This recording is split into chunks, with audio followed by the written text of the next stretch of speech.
What City are doing much more this season is Pep Lijnders influenced this. This is like Liverpool from 2 years ago. Press, yeah, absolutely. They're 1-0 down. possession for Arsenal. I think they'll dominate the ball in this game. I think Man City have got a Rodri problem. And I know, you're going to give me that face. But the Ballon d'Or winner, yes, Rodri. I know, but it feels a little bit to me that Rodri isn't...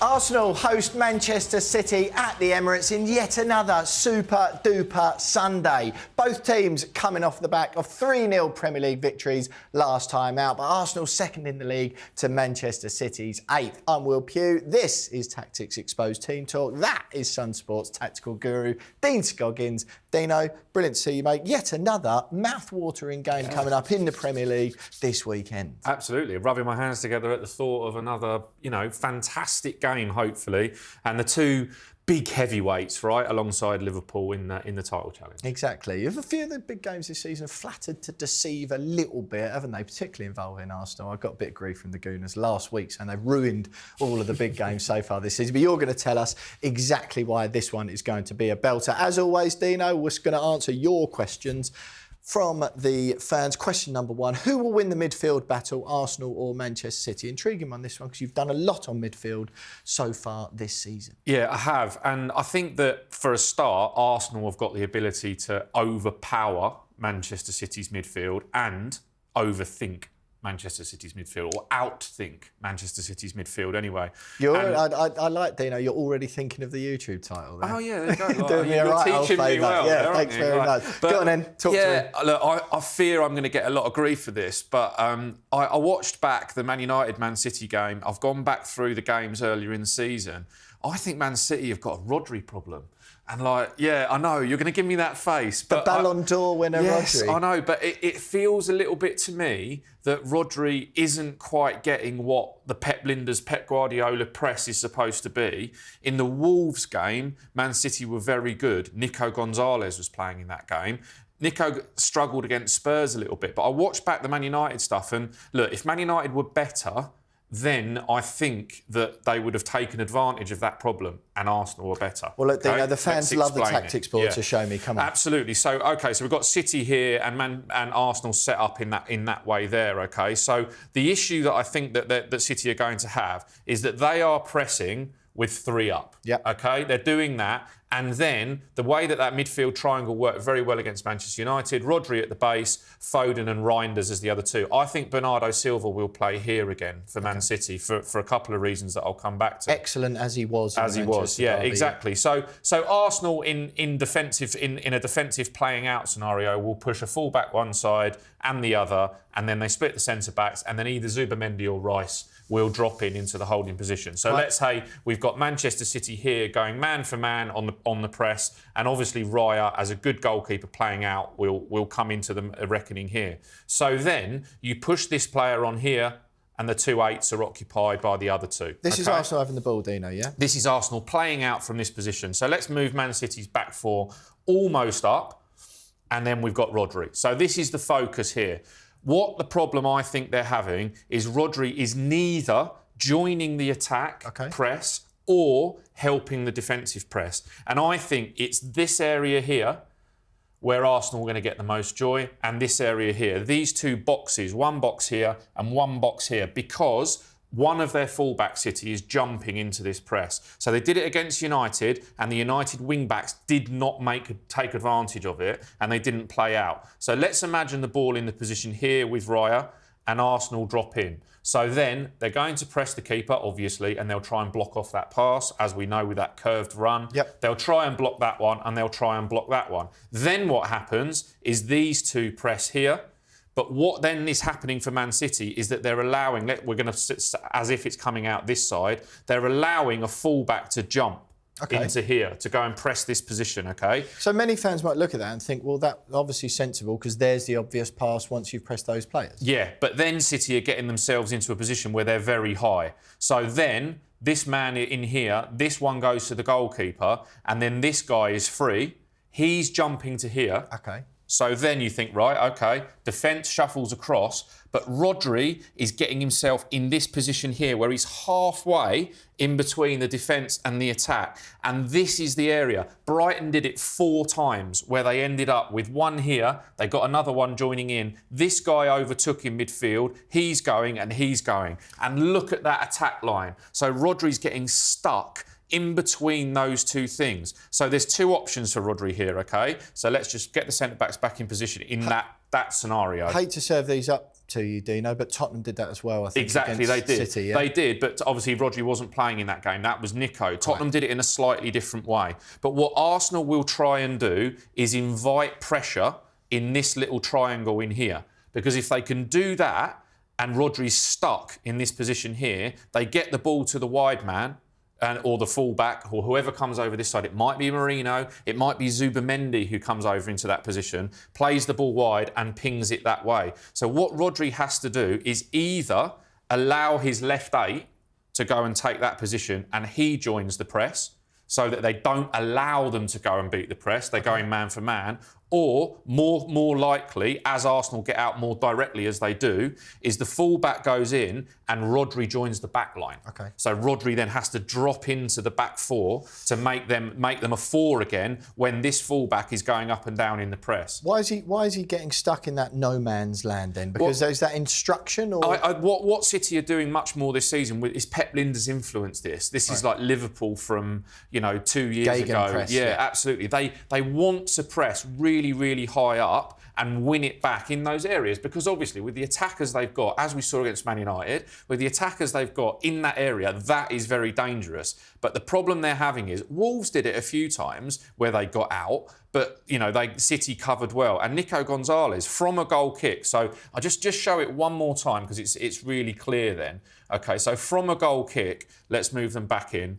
So we've got Nico Gonzalez in here, OK? So from a goal kick, if the ball goes out this side this time, the fullback jumps out. Arsenal have got the ball here. Yeah, Arsenal have got the ball. But this is what happened against Wolves, OK? So the ball's going to go out this side. So therefore, centre-back goes across and holding midfielder goes back in there to become the extra man. Then your 4 can press, your fullback can press, but he stays in here. Whereas I think it happened with a Šeško run forward, it happened with Mbermo where he was just offside, and City are doing this thing with offside that they're not quite sure whether they're sticking or twisting. And I just think it's because the holding midfielder is not quite where he is. I think Arsenal are going to get so much joy from a two bounce passes and then a direct pass into that area. Is that how, because that's going to be my next question, is that how they exploit it? Absolutely how they exploit it. So we're not quite sure, obviously, who'll play in that Arsenal front 5 when they get into that front 5. But if Ødegaard's not fit,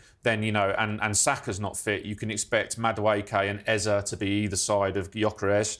But I just think that the flying fullbacks are one to watch, which we'll come on to in a moment. But if Arsenal can play the ball in a little area here and then get Rodri stuck, so he doesn't know whether he's going across to this 8, which could be Eze, or he doesn't know if he's coming across to this 8 area, which could be Madueke coming off the wing or one of the midfielders stepping in, then he's got an enormous amount of ground to cover. And he's making the 2 8s and the fullbacks cover far too much ground. So it's a bit tricky, and I fear for City a little bit in that environment. Absolutely. I mean, we've spoken before, haven't we, about Rodri has basically been doing 2 men's job in one for such a long time. Yeah, but in that press setup, he can't do it. It's too big. There's only so much one man can do, isn't there? Yeah, absolutely brilliant stuff. Sounds like Arsenal, Dino, will be relying, as they often do, on David Raya's excellent distribution as well, and that's going to be the way. Let's move on to question 2, Dino. Arsenal fans will be delighted to hear that. Man City fans may be scratching their head and wanting to get at you in the comments for suggesting their Ballon d'Or winning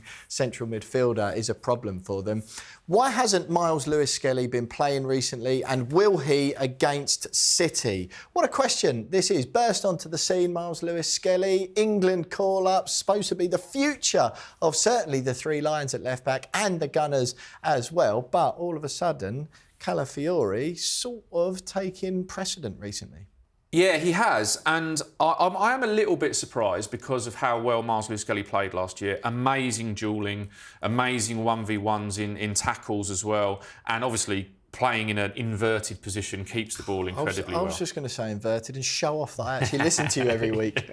And yeah, but Arsenal haven't been doing that as well. And right at the beginning of the season, I talked about it. I talked about it in the Old Trafford review episode with Calafiori, where Arsenal weren't great, but Calafiori was one of the real positives from that game. And I mentioned in that this season we're going to see a lot more wild card fullbacks. Okay, so you could also say that about Nico O'Reilly in a couple of games he's played for Manchester City, where they use him as a left back, but really his instinct is to go forward as growing up as a number 10. And Calafiori is a wild card. And the reason that I think it's happening is partly because of Eze and partly because of Gyökeres. So there's a couple of things there. And look, without knowing really Odegaard's fitness and what they do, there's a couple of ways of looking at that. Is that because they've then been using Merino and Zubimendi in midfield as well as Rice, that means you don't need Myles Lewis-Skelly inverting. No, quite. So then you can go back to that sort of opening up bit on the left-hand side. And it's one where like, I think Merino's done really well this season, and that plays into, in a tactical position, I was quite critical of him at Anfield on the ball, but tactically what he does and what Arsenal are doing is creating... Do you remember we did the episode last year which you loved with the musical chairs on the wings, right? My phrase is musical chairs. So I'm just going to show that It was no here. Wheels of Chaos, no, but it was Wheels decent. of Chaos, musical chairs. You know, one of the nonsense I come up with on a Sunday night in the early hours when I'm watching too much football. But if we just look, so we'll have Gyökeres here, obviously occupying the centre back. Okay, hopefully he'll try and occupy two centre backs, which frees somebody up. But what Arsenal are doing is using the sort of left 8, which has been Merino in a couple of games, to form that triangle. Okay, so and what that means in that triangle is obviously you're going to invite a fullback back in, and you're going to try and drag not the holder. You're going to go and try and push the other guy back out, which if that's Phil Foden or Tierney Reinders, you get him going that direction, happy days, right? You want it in that position. But what is happening here with Arsenal is it's interchangeable. So if Eze comes into this position, then Merino can go to this position and Calafiori can go to this position. Okay. So they're in that position there. So again, when they play out from there, so let's just say that Eze goes from out to in, Merino will go out and occupy that left-hand space over there, which allows Calafiori to make that bombing run up through there, which is a run that Myles Lewis-Skelly doesn't really make. Myles Lewis-Skelly wants to come in here and join the midfield and make a midfield 2 and play in there. Alexander-Arnold, Mark Cucurella Exactly, style. that style of player. So I'm not saying that's not going to work this season. That's just, you know, that's the games that they've played so far.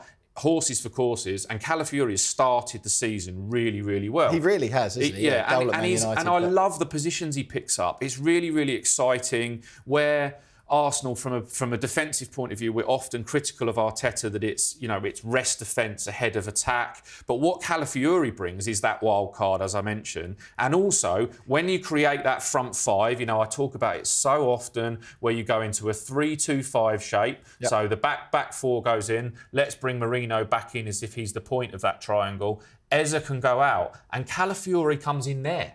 And he becomes that sort of left 10. So then you've got Gyökeres, then you've got Madueke or whoever it is, Odegaard, going into that position there, and you've got your right winger. So you create that front 5, and he becomes a real issue for defenders that way. So that's why he's being picked, because he's that extra attacking player. And when you've got the tactical nous of Merino, who's done that in those positions. Remember last season, all we ever talked about with Arsenal was that musical chairs on the right-hand side, because it was White or Timber, Odegaard and Saka. And with Merino and Calafiori, Arsenal are creating that on that side of the field. So the balance of their attacks has been better with Calafiori, and also it gives them that extra runner going in behind, when perhaps Eze wants to cut in and play as the 10, Calafiori can provide the width and the legs on that side. So that's why. And I think in this game, given that we're going to see a midfield battle of 3v3 in there, Rodri, Foden and Reinders probably against that Arsenal 3 of Zubimendi, Merino and Rice, that will be why Calafiori is preferred again. Absolutely. It is interesting with Calafiori. I mean, first of all, Myles Lewis-Skelly, well played, mate. Don't worry. Apparently, Dino says it's a tactical thing, so it's not the Mikel Arteta. I do think Myles Lewis-Skelly struggled in those games against PSG and Real Madrid from a tactical perspective last season. Yeah, but look, he's a young lad. He's sensational player, and it will be. I actually think there'll be times where that Arteta will start to use him as a midfielder if he needs to as well. But Arsenal got 2 players in every position, so they're pretty well blessed, aren't they? Absolutely. See, it'll be all right, Myles. Do not worry about it. It is interesting with Calafiori, so unpredictable, isn't he? And what I found really interesting recently that you highlighted was how last season Arsenal was so heavy attacking down Saka's side that has sort of evened out a bit. Listen, Dino, let's go to question number 3. Should Mikel Arteta start Eberechi Eze? Now, you've mentioned him already there, Eze, which would suggest the short answer to that is yes, but that is not what the Tactics Exposed Team Talk fans want. We need more detail, Dino. Well, yes is definitely the short answer because, you know how much I admire him and I wish he was wearing a different colour shirt this season. And I think he's had a good start. I don't think we can go so far as say he's blown the doors off yet, and he's not been bitterness, Dino. No. I think he's been high quality, but I think Arsenal fans are probably expecting a little bit more. Right. And so again, I'm going to talk a little bit about Calafiori here again in this Eze part, and it's relevant to Merino. So it's good that leads one into the other. So I'm just going to push Calafiori back in to the back 4 there. Okay, so and then we've got Merino and Rice, and then we'll have the front 3. We'll bring Zubimendi back in, and then the front 3. Okay, so again Arsenal in their generic 4-3-3 starting attacking position. Quite. So Eze naturally would be this position here, and so we're going to bring those last 2 questions together to make it the yes of why Eze should start. Okay, so let's go. Well, you've committed to it. Exactly. The previous question. There's no going back. I've committed to it. So City to press with a 3,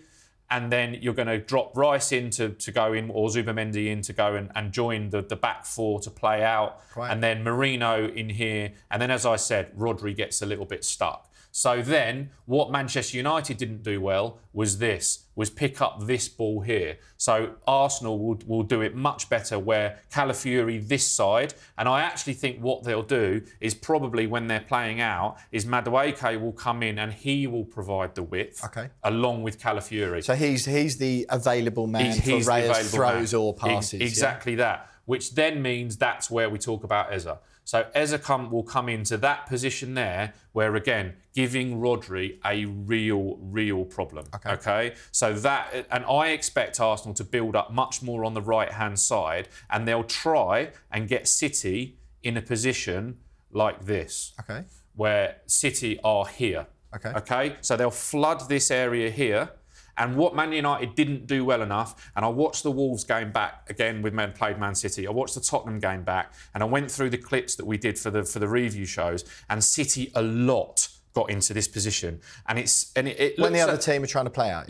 When the other team are trying to play out, and it looks okay, right? You think, all right, we're man for man here, we're man for man here, we're man for man here. We've got a cover man here, and we've got the striker covered 2v1. So then Gyökeres makes a very unselfish run. That's what he'll do going that way. Richarlison did that for Tottenham in that Manchester City game against Spurs, and Wolves Strand Larsen did it very well in that game to little or no avail. Brighton again did it very well 2 or 3 times, dragging the defenders that way. So there we have it.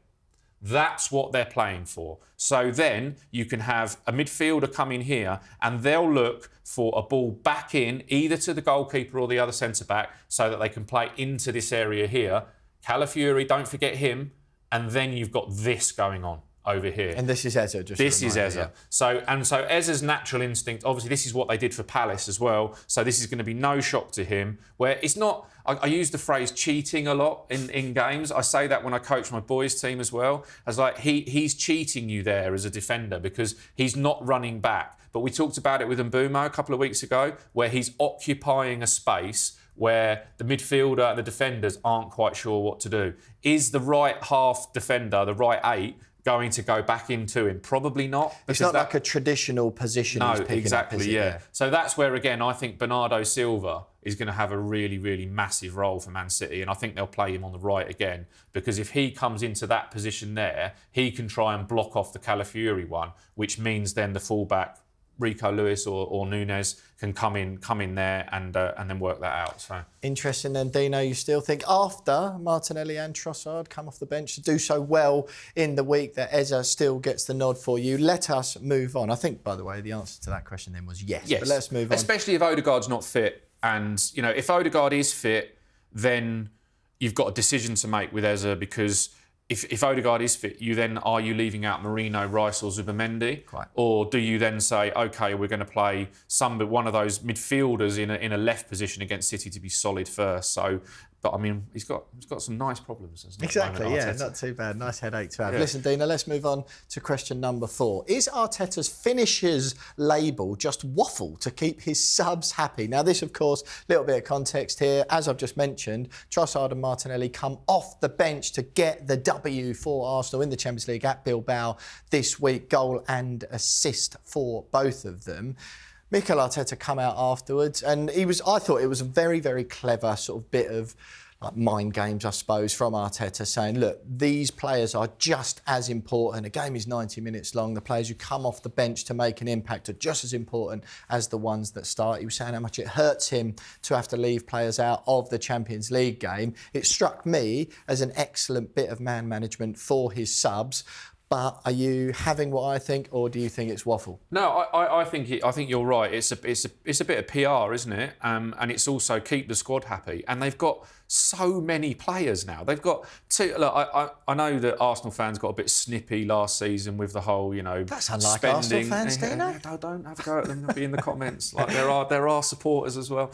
But yeah, they've now got an absolute, you know, embarrassment of riches. You know, they've got two proper quality. I was going to say world class, but that'd probably be going a bit far. They've got 2 high class players in every single position, right. And you know, which is where they've lacked, in my opinion, is what stopped them winning the league recently. Yeah. Exactly, and look, when Havertz is back from injury and when Odegaard is back from injury, they have got a lot of squad happiness to deal with. And Leandro Trossard in particular, notoriously bad at being left out. Yeah, and look, Martinelli's going to get the hump fairly soon as well. And look, it's not a bad thing that players get the hump. They want to play. That's right? what Arteta says. He doesn't want players happy to sit on the bench. No, that's right. And so look, from this finishers perspective, Arsenal are going to wear a lot of teams down this season. They are going to be dominant for large parts of the game, and then wear a team down and then probably end up winning 2 or 3-0. And that's where they struggled last year, because teams, as games went on, teams got more belief against Arsenal. But when they can make changes like this, it's that one where, I mean, we've all done it, where even at the level, you know, the low level that we played at, where you think you're doing a good job, you're playing quite well, and then all of a sudden the kid with white boots comes on the touchline and you think, oh God, I've got 20 minutes of him coming at me now. I was the kid with white boots, but no one ever thought, oh God, he's coming at me. Their white boots, come off it. But yeah, this is what it's going to be like. You know, you imagine being that back 4. You know, Nottingham Forest did a relatively good job for, you know, the first half, even though they were 1-0 down, and then they concede a second, and then with 20 minutes to go, here goes, the boards go up. So the reason that is because you can have 2 plans. Okay, you can have one for the start of the game, and you can have one for when the substitutions gets made. And that's at least, surely. Oh, absolutely, at least. So I'm going to drop Man City back into their, you know, defensive shape there, right, which ends up as a bit of a 4-1-4-1, okay? And then we'll push Arsenal forward, and I'll show you how they'll move into 2 different shapes, okay? So we're going to move it in there. So that's a sort of normal setup, okay? Yep. But what they'll do, Arsenal, is, as I mentioned, Calafiori. So your first plan is that Eze stays narrow, then you have Madueke go out wide. You have the other attacking midfielder, possibly Odegaard, but, you know, if he's not fit in this game, Rice could do that job, or Merino can do that job. And then, obviously, the full-back goes on. And then you end up in that shape I talk about all the time, 3-2-5 in an attacking shape. Those 5 attacking men, okay? So they've got loads of possession, 70%. They're not breaking City down. Maybe Haaland's nicked a goal. They're 1-0 down. Possession for Arsenal. I think they'll dominate the ball in this game. I think City will try and drop and play on the break and play direct. But then, with the plan B, as I talked about, so let's just say Calafiori isn't having a great afternoon, and then you decide, OK, we're going to bring on Myles Lewis-Skelly, and then we'll change the midfield around. So from that point of view, you can then go, right, let's bring Martinelli on, push him right onto that touchline, and he plays the width, push the winger right over to this touchline over here, try and stretch that defence out that way, and then you've got other options. You've got more 10s, more ball players to come on the inside. And I talked about 6th man run with Manchester City last time. That's where, in that instance, where then if Declan Rice comes as part of the 2, then you can have Declan Rice's runs into those positions. And then the other thing to factor in is, look, I know Havertz is unlikely to be fit for a little while yet, but then you can also, Merino is an option to go up front. I was thinking that as you were talking about Merino earlier. He's so flexible. He's very, very flexible. And so if Gyökeres isn't working particularly well, then that's where you have your 10s playing quite tight that way. Do you remember I talked about that earlier in the season where they'll go beyond the striker much more often when it's Havertz. So then if then the striker drops in deep, that's when you get those runs to go in that side. So your plan B is to go beyond the striker. Your plan A is for your striker to run into those spaces that are in there that you create. So they've got wide players who like to hug the touchlines in Martinelli and Madueke. They've got people like Saka, obviously, who comes off the wing. They've got fullbacks in Calafiori who wants to go up the outside and bomb forward. They've got fullbacks in Myles Lewis-Skelly who want to come inside.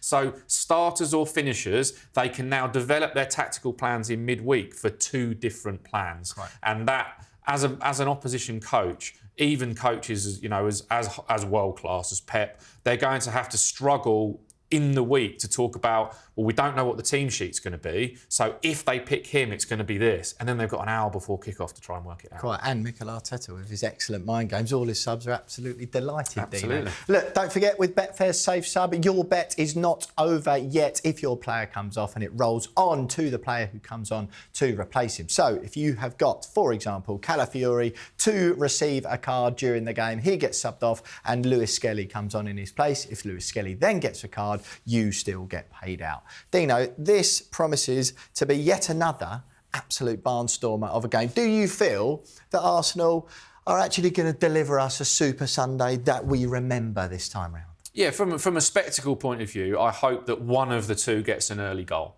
because then we'll see those tactical plans, plan B, come out, and we'll see how they can adapt in those 2 situations. Look, you know I'm not an Arsenal fan, but I'd actually, from a spectacle point of view, like Arsenal to score quite early here, because if then City have to open up, then we'll see that Arsenal counter-attacking in different style, and we could see a really good game. Absolutely, mate. Well, look, it's not the only major sporting occasion happening this Sunday. Dean Scoggins is, in fact, running the Berlin Marathon. So if you want to support Dino, he's doing it for an excellent cause. We will put his sponsorship link in the description.